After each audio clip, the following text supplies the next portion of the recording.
আশ্চর্য সময়ে আশ্চর্য উপত্যকায় সেই দিন সেই মুহূর্তে একটা বিশাল হিংস্র নৃশংস বাঘ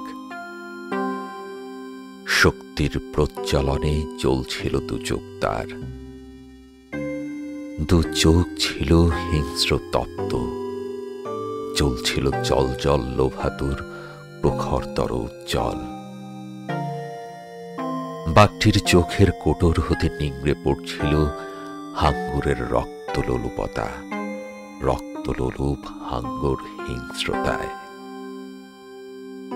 একটা মদ্দা চিত্রল হরিণ এদিক সেদিক সেদিক এদিক তাকাচ্ছিল। হরিণটার চোখে ছিল সঙ্গীতের সৌম্যতা আর আর্দ্রতা।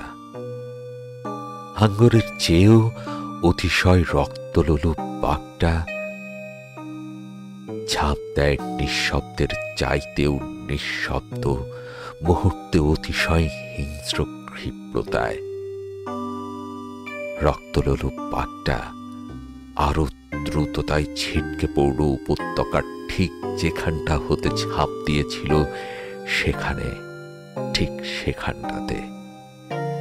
বাঘটার ছিন্ন ভিন্ন মৃতদেহ ভেঙে ছিন্ন ভিন্ন রক্তাক্ত রক্তাক্ত রক্তগন্ধ রক্ত বুদবুদ বাতাসে উঠছে তখন।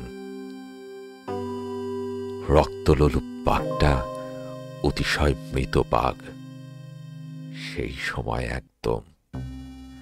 রক্ত হাড্ডি মাংস মজ্জা ছড়িয়ে ছিটিয়ে পড়ে আছে নির্জীব মৃত বাঘ। মায়াময় হরিণটার দু চোখে তখন অগ্নিঝরা অগ্নিধারা ঝলকাচ্ছে প্রবল শক্তিমত্তায় অটলতায়।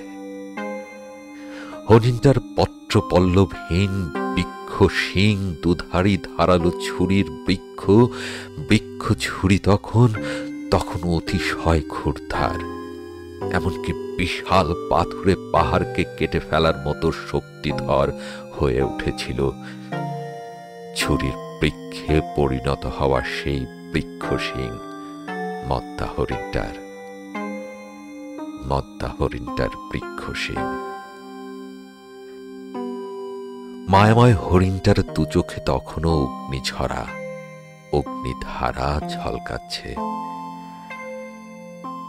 নীল নক্ষত্রের চেয়েও বেশি প্রখর অগ্নিময় শক্তিময় তীব্র প্রজ্বলনে তীব্র।